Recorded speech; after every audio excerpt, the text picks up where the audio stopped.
Hi guys, what's going on? Welcome back to my channel, and in today's video you are going to learn how to make this strawberries and cream trifle.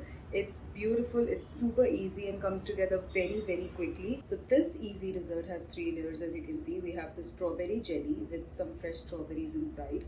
Then we have the sponge cake layer and a beautiful custard whipping cream, and I'm going to show you how all of these come together very easily. So let's get straight into this recipe. We'll begin first by making our instant strawberry jelly recipe. So take your favorite instant strawberry jelly brand that you always use, and just follow the recipe instructions. For the brand that I was using, I was told to add all of the contents of the jelly mix into 500 milliliters of boiling water. So that's exactly what I've done. Once you've followed the instructions and your liquid hot jelly mix is ready, take your dessert glasses. Now these could be of varying sizes. You could also use like champagne glasses or wine glasses or anything that you have available at home. And then you're going to pour about 1/4 of the way through into all of the glasses. I'm just showing you one now so you can understand how this works. Into this, while the jelly mix is still hot, you're going to add some roughly chopped strawberry pieces as well. So these chunks add a beautiful fresh fruit flavor when you're biting into the trifle. So now this will set in the refrigerator for at least an hour. You want it to be nice and set before you proceed with the next step. Now while that's chilling in the refrigerator, we'll go ahead and make our custard mix. So here again I'm using my instant custard powder, and that just makes it really easy, and it's also an excellent eggless variation as well, so you don't have to make egg based custards. So here I'm taking a little bit of milk, and into that I am adding some custard powder. Now the exact quantities that I have used here are all listed down below in the description box, so don't forget to check that out. The reason I'm adding just a little bit of milk first into this custard powder is because I first want to mix this custard powder into the milk almost like a slurry, so that it doesn't form lumps when we add the rest of the milk. Imagine if you add all of the milk and then add the custard powder, there is a good chance that the custard powder will get lumpy, and you don't want that. To this I'm also going to add some fresh cream. Just adds a beautiful richness to your custard. I'm also going to sweeten this up with some castor sugar.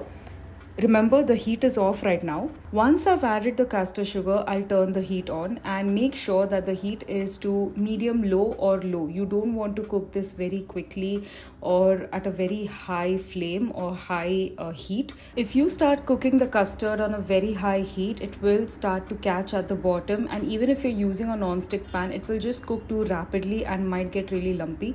You want to cook this on a very gentle heat and keep stirring it consistently and constantly.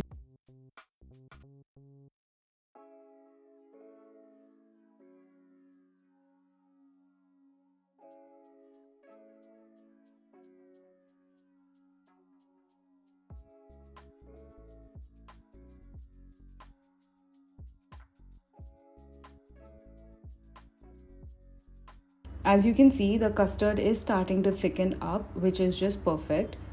We've added more custard powder than the milk. It's not going to be of pouring consistency. We want it to be nice and thick because we are going to make this into a beautiful custard whipped cream later on.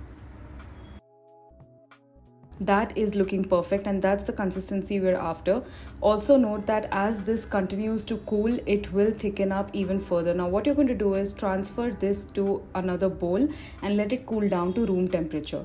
Now while that's happening, we are going to work on our next step, which is adding the second layer to our strawberries and cream trifle. So as you can see, our jelly here is beautifully set. So this is the perfect opportunity for us to add the sponge cake. Now you could use any store-bought sponge cake. It just makes your work so much easier.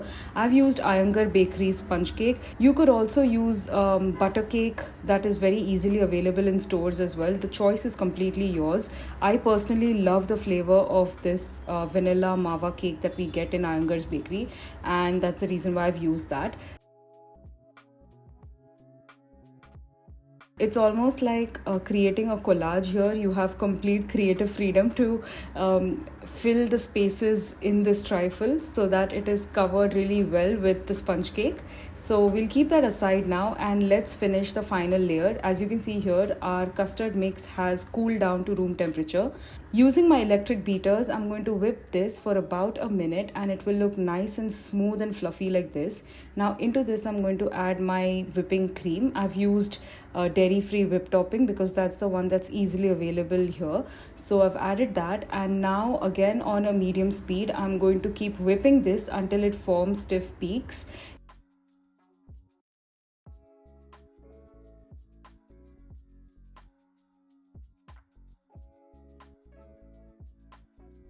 So keep whipping this on a medium speed for 1 minute, then increase the speed to high for another couple of minutes until you get the stiff peaks like this. This is perfect. Transfer it to a piping bag.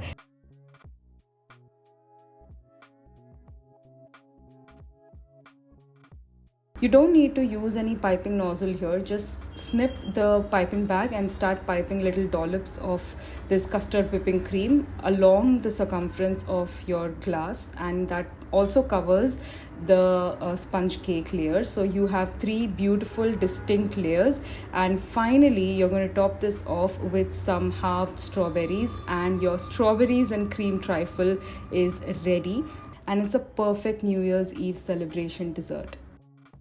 There you have it. This is my strawberries and cream trifle. I cannot wait to dig in, so let's give it a go.